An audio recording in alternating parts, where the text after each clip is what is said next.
Welcome to our channel. 20 November is the birthday of the brilliant astronomer Edwin Powell Hubble. In this video, we will discuss his life, accomplishments, and the lasting impact of his work on the field of astronomy. Born in 1889, Edwin Hubble was an American astronomer who revolutionized our understanding of the universe. His groundbreaking research, which began during World War I, ultimately led to the development of the Hubble sequence, a system still in use today to classify galaxies. Hubble's most notable achievement was his discovery that the universe is expanding.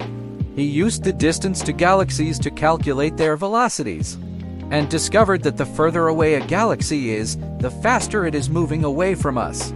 This discovery, known as Hubble's law, implies that the universe has a beginning in time, or the Big Bang. In addition to his work on galaxies, Hubble developed a method to measure their distances using a type of variable stars called Cepheids. This allowed him to estimate the age of the universe and support the concept of the Big Bang. Hubble's life was cut short by a tragic accident in 1963, but his legacy lives on through his groundbreaking work and the many discoveries he made. So, let's celebrate the life and accomplishments of the brilliant astronomer Edwin Hubble.